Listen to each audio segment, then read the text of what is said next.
The office lights hummed faintly overhead, casting a sterile white glow on the floor where Lena Thompson moved silently with her mop and bucket. At 16, her frame was small, her uniform 2 sizes too big, and her badge read temporary janitorial staff.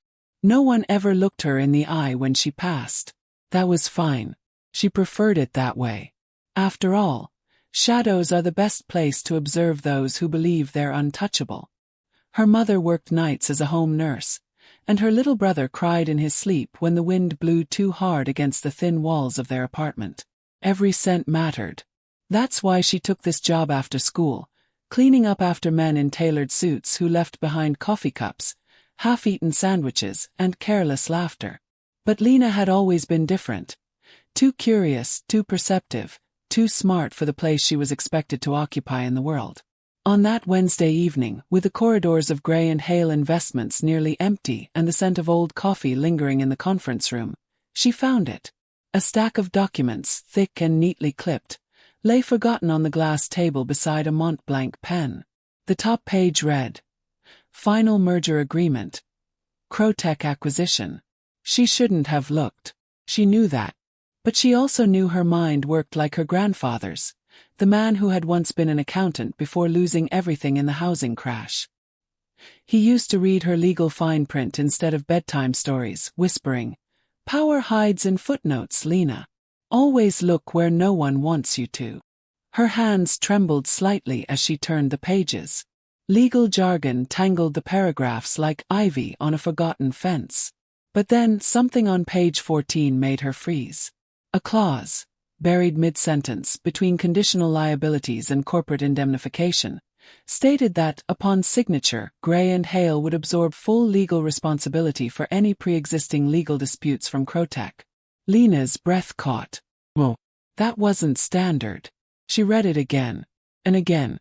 This clause wasn't a loophole. It was a trap, elegant in its phrasing, ruthless in intent. If signed, it would mean financial ruin for Gray and Hale if Crotech's ongoing investigations, of which she had overheard whispers in elevators, came to light. She backed away from the table, her heartbeat pounding like fists against a locked door. What should she do? Tell someone. But who would listen to her? A teenage janitor with no formal authority, no title, no right to even be holding that document. And yet, something deeper than fear stirred in her chest. Righteous anger. That someone thought they could hide a snake among words and no one would notice. That everyone in that tower had been so sure of their intelligence, so blind in their ambition, they never stopped to read between the lines. The next morning the conference room was full. Executives in sharp suits, assistants carrying iPads, and at the head of the table, Edward Gray, CO, poised with his pen, ready to sign the deal that would take the company to the next level. And then, her voice, small but clear. "Excuse me, sir. I think there's something wrong with that contract." The room stilled, as if someone had pressed pause on time itself. Every eye turned toward her, the girl with scuffed sneakers and bleach-stained sleeves. Catherine Gray, Edward's wife and co-founder, narrowed her eyes with thinly veiled disgust.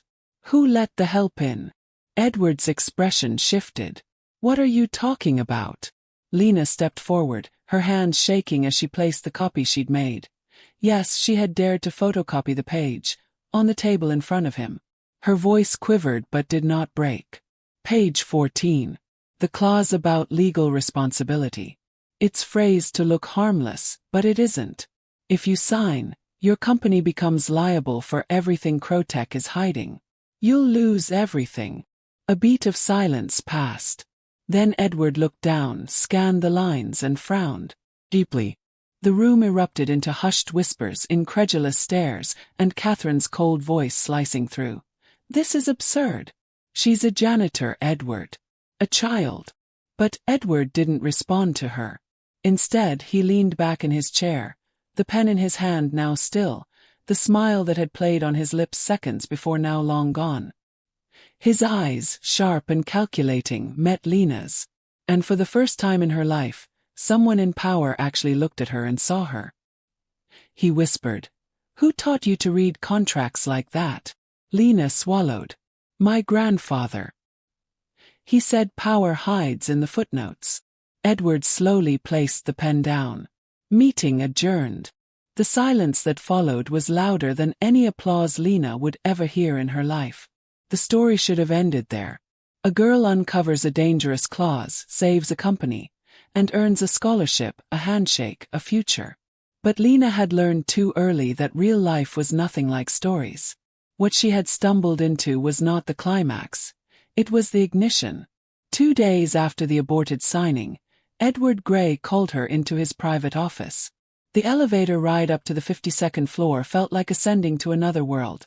Glass walls, manicured bonsai trees, silence so dense it pressed against her chest. The secretary gave her a look that said, "Don't touch anything," before opening the doors. Edward was waiting, not behind his desk, but standing by the window, hands in his pockets, eyes on the city skyline that seemed to stretch into eternity. He didn't speak at first. When he finally turned to face her, there was something unreadable in his gaze, like he was calculating the weight of her existence. "You remind me of someone I once knew," he said softly. Only, she never spoke up when she should have. Lena didn't answer. She felt the distance between them not just in feet, but in worlds. Money, power, legacy, they wrapped around him like a second skin. Still, something flickered in his expression that didn't quite belong in that world. Regret. "She was brilliant," he continued, walking slowly to his desk. "Smarter than any man I ever hired. But she was also inconvenient. Sharp women usually are. So she became a threat. And threats," he paused. "Well, they're handled." Lena's heart twisted. "Are you talking about your wife?" Edward let out a quiet laugh that didn't reach his eyes. "Catherine. Well, Catherine is what this world expects. Ruthless, elegant, and perfectly hollow inside. No, I meant someone before her. Someone who believed companies could do good. That profit didn't have to mean blood on your hands. She helped me build this empire. Until I realized empires don't have room for conscience." Lena felt the floor beneath her shift. This man, this monument of success, was confessing not out of guilt, but out of calculation. Like he was testing her. "Why are you telling me this?" she asked, her voice careful. "Because I see what you are," he replied. "Not just a girl who reads fine print. You see through people. You know when something doesn't smell right and you don't look away. That's dangerous. But it's also valuable." She stared at him. "So what? You want to use me?" "I want to teach you how the game works," he said bluntly. "Before someone else does. And not everyone is as polite as I am." That night Lena couldn't sleep. His words haunted her like echoes in a cold hallway. But more than his words, it was the way he had spoken about his past, like it was a graveyard he still walked through daily. Something inside him had died long ago. Conscience, perhaps, or hope. As the days passed, Lena was quietly kept on. Her role changed. No longer just cleaning. She began organizing papers for junior associates, then reviewing small contracts as a favor. The executives barely acknowledged her, but Edward did. He watched, listened, tested. It was during one of those late evenings in the archive room, while cross-referencing merger timelines, that she found a name she recognized. Amelia Cross. Her grandfather had spoken of her once. A prodigy in ethical investing, a woman who disappeared from the finance world 15 years ago after a scandal that was never publicly explained. It was whispered that she'd tried to expose something, and vanished instead. And there she was, in Gray and Hale's founding documents. Not just a partner. The visionary behind its original charter. Lena's hands shook as she traced the trail further. Emails archived, contracts voided, shares reallocated. Amelia Cross hadn't walked away.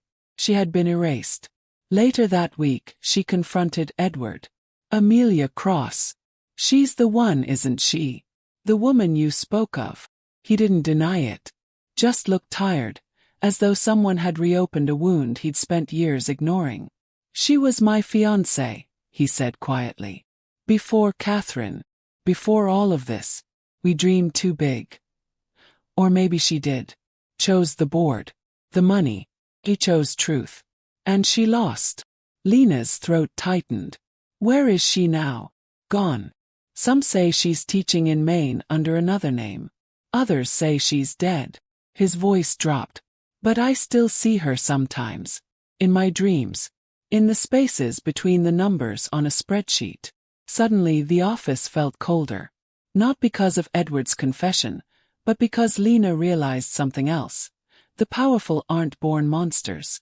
They are made one choice at a time. One compromise. One silence. One person thrown under the bus to save the empire. And she was at the edge of that path now. Would she follow it? The walls of Gray and Hale no longer felt solid to Lena. They breathed, pulsed, whispered. Every corner, every forgotten drawer, every glint of light off polished would now seem to hide something. And she, this girl once invisible, had started to see too much. The puzzle was no longer about a single buried clause or a vanished woman. It was bigger, darker. A web so intricately spun it blurred the line between predator and prey. She began with the name Amelia Cross, but the deeper she dug, the more names surfaced, tethered by timelines, shell companies, sealed settlements, and patterns too precise to be coincidence. There were whispers in old financial reports. Investments that vanished before federal audits, subsidiaries created just before lawsuits and closed just after settlements. There was a man named Victor Hale, co-founder, whose sudden retirement had raised no questions at the time, but who, Lena now discovered, was receiving monthly consulting payments from a company that no longer existed on paper. Late into the night, she scoured archives, piecing together fragments with trembling fingers and fierce determination. She slept in bursts, if at all. Her mother thought it was schoolwork. Her brother thought she was just trying to save money on electricity. Neither knew that Lena was unraveling the foundation of a billion-dollar empire with nothing but grit, instinct, and a second-hand laptop with a cracked screen. And then came the photographs. She didn't mean to find them. They were buried deep inside an encrypted folder on a forgotten USB drive tucked behind the back panel of a filing cabinet in the legal department, clearly not meant to be found. She only found the drive because of a misfiled maintenance request. Someone had asked for the panel to be removed a year ago.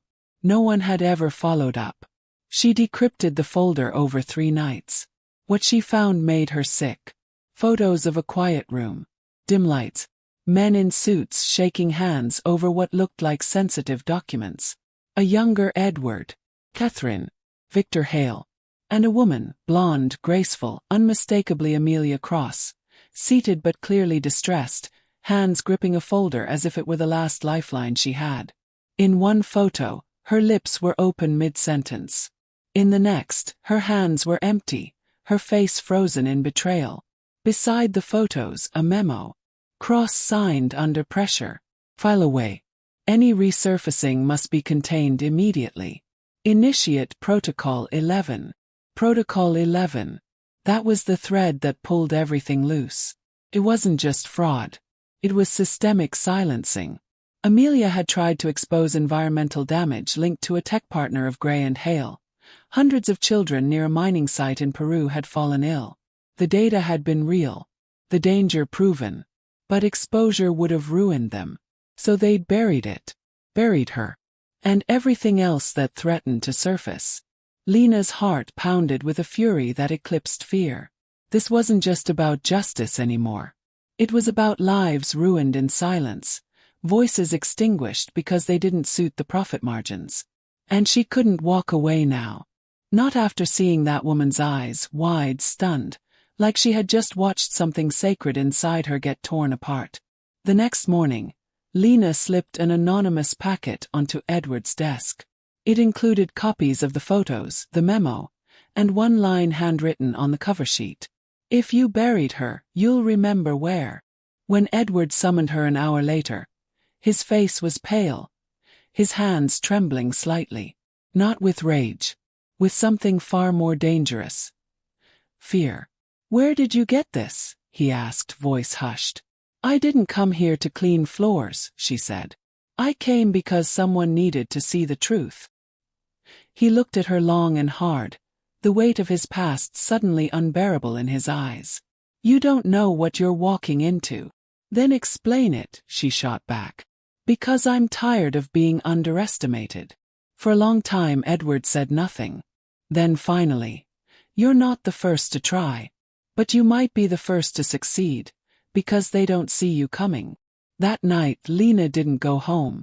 She found refuge in the corner of a 24-hour cafe, scanning more data, mapping names, timelines, offshore accounts, and whispered cover-ups. It wasn't just Gray and Hale.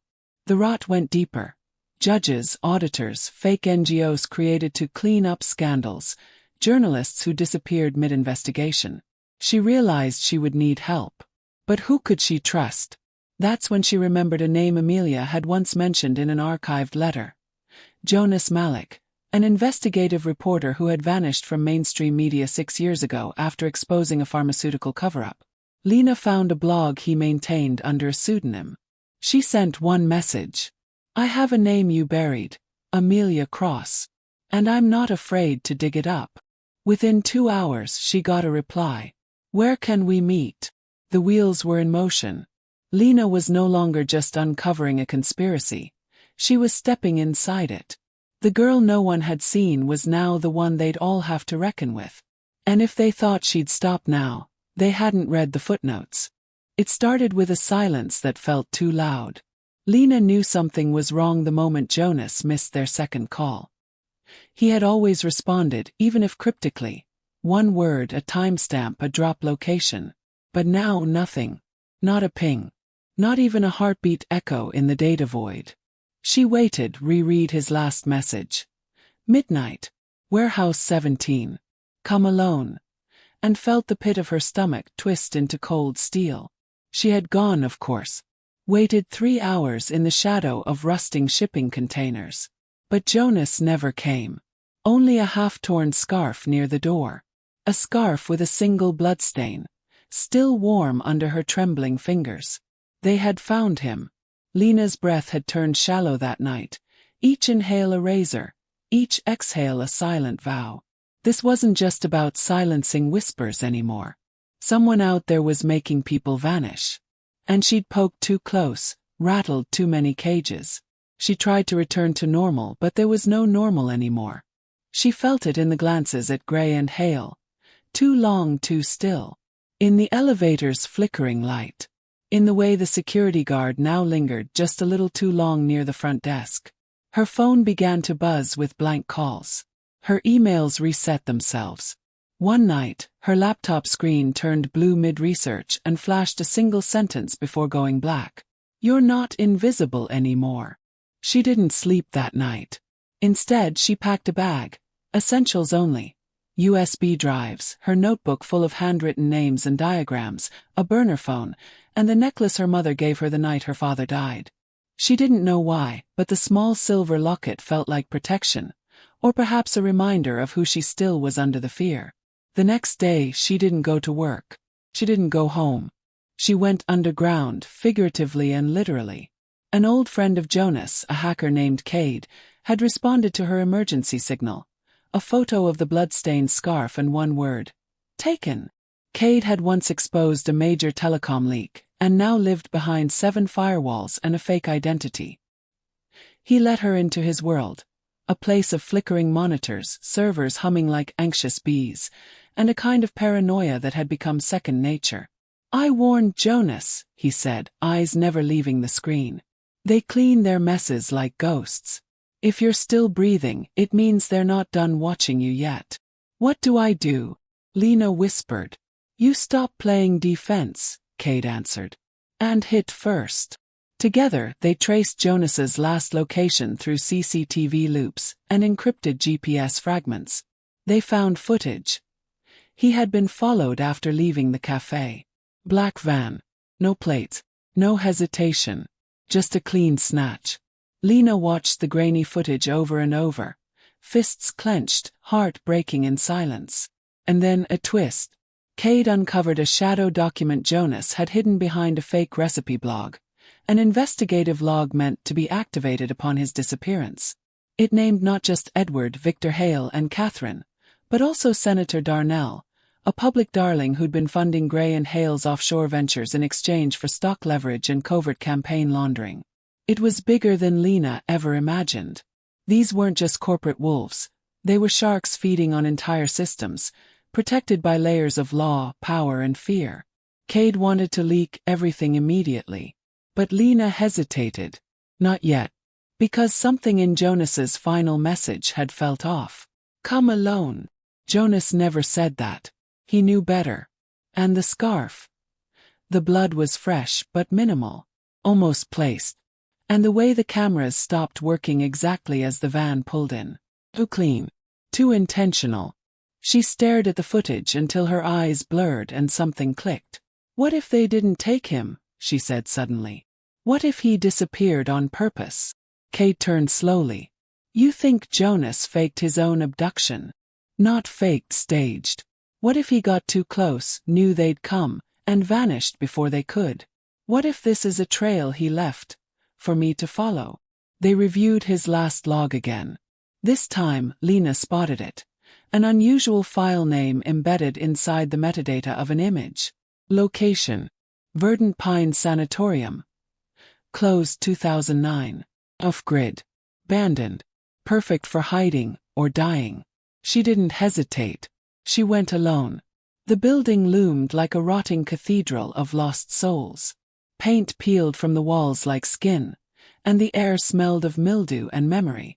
She crept through the silence, every creak of the floorboards a potential betrayal. Her flashlight flickered once, then again. She reached what had once been an observation room, and there in the corner a flicker of movement. Man. Disheveled. But unmistakably Jonas Malik. Lena, he whispered, voice raw, eyes filled with something deeper than relief. You're the only one who made it. Before she could speak, the glass behind them shattered. The step. Fast. Precise. They had been followed. Jonas grabbed her hand, bloodied fingers clutching hers with urgency. We don't run anymore, he said. We burn them down. Lena nodded, heart pounding not with fear, but fire. If they wanted silence, they'd soon discover the cost of hearing her voice. Because ghosts don't stay quiet forever. And she was done being a whisper. They stepped out of the shadows not as survivors, but as warriors, scarred, sleepless, and carrying enough evidence to shake empires. But in a world where truth had a price and justice a hierarchy, Lena knew that exposure wasn't enough. They had to confront power with power, in the one place where lies wore suits and silence was bought in billable hours. The court of law. The moment Lena walked into the office of Ava Rourke, the civil rights attorney known for dismantling corporate corruption like it was sport, she felt the shift in gravity. Ava was sharp enough to cut through smoke screens and legacy empires with nothing but a claws. She wore her hair back, her heels sharp, and her convictions sharper. And when Lena spread out the files, flash drives, and witness logs, Ava didn't blink. You understand, Ava said after a long silence, that once we do this, there's no unringing the bell. These people have buried cases deeper than mass graves. They don't settle. They eliminate. Lena didn't hesitate. Then let's be the ones who bury them. The first step was building a case strong enough to stand before a judge and not collapse under pressure or threats. Jonas, now operating entirely off-grid, became their silent strategist, decoding financial records, tracing encrypted shell company transfers, mapping the network of bribes and manipulation that stretched all the way to Parliament. Senator Darnell, Victor Hale, and Catherine Shaw were at the center, their names pulsing like a cancer in every document. Money laundered through foundations. Non-profits used as shields. Offshore accounts opened under stolen identities of deceased war veterans. The scale was horrifying, but the detail, flawless. And then came the legal ambush. 3 days after filing the motion for federal inquiry, Ava's office was broken into. Laptops gone. Cabinets emptied. Her car was tailed. Her assistant received a fake job offer and vanished for 48 hours. It was war not just of facts, but of fear. Still Ava smiled. Good, she said. That means we're close. They filed for a class action lawsuit, representing over 40 former employees of Gray and Hale who had been threatened, blackmailed, or discarded for knowing too much. Lena sat in front of them one by one, listening to their stories, some trembling, some seething, taking down every detail. A janitor who overheard a phone call in the CEO's office. An intern who processed forged tax forms. A secretary who kept copies of her emails because she never trusted the way Victor smiled. Each account was a thread. And Lena, with Ava, began to weave a noose. But the legal system wasn't built to favor the righteous. Injunctions appeared like mushrooms after rain. Judges were replaced. One morning, a federal clerk handling their case was reassigned without warning. The next, Lena's photo appeared on a slander blog. Doctored images, accusations of fraud, mental illness, even terrorism. Her inbox filled with death threats. But she didn't break. Because behind the scenes, Ava had filed something else. A sealed subpoena backed by evidence from Jonas that proved Catherine Shaw had personally authorized offshore bribes. The trigger was ready. One hearing and the seal would be lifted. The day of the hearing came like a storm. Outside the courthouse, crowds gathered.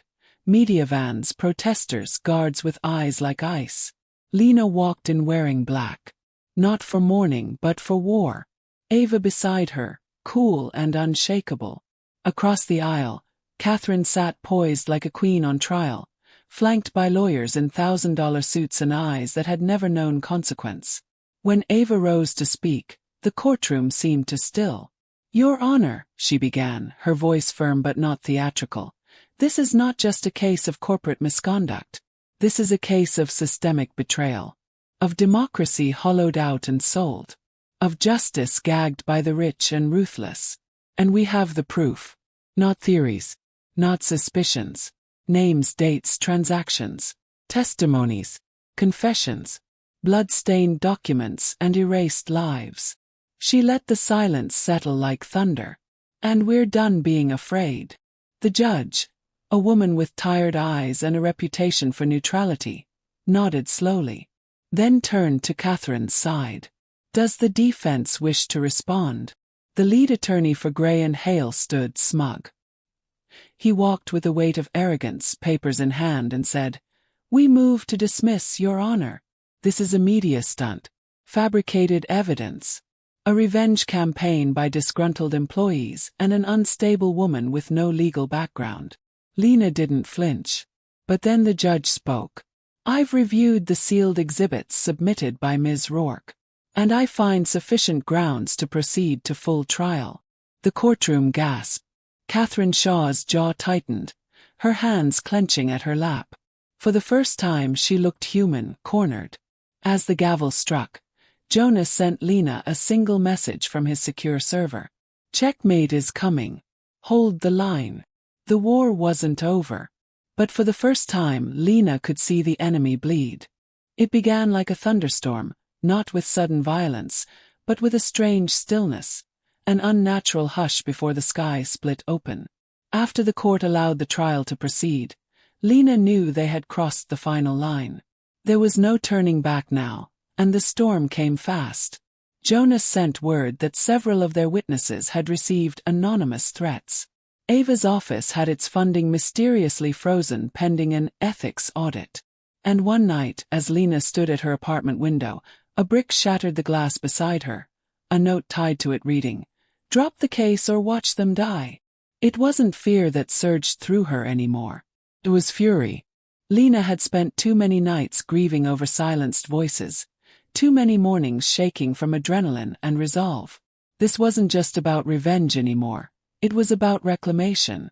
Reclaiming dignity, justice, truth. She refused to hand it back to the monsters who tried to steal it in the first place. And the monster at the center was Catherine Shaw. The final confrontation wasn't in a courtroom, but in a conference room atop a private tower, an off-the-record mediation requested by Catherine herself. Lena almost didn't go, but Ava insisted. "Sometimes power needs to look its enemy in the eye before it crumbles," she said. "And sometimes we need to see what we're about to bury." Catherine sat behind a long obsidian table, a glass of wine in hand, wearing a smile too smooth to be sincere. Her voice was velvet over venom. "You're smart, Lena. Braver than I expected. But brave doesn't mean invincible. You've stirred things you don't understand. This case. It won't end in court. It'll end when you've lost everything. I already did, Lena said, her voice trembling with something far deeper than fear.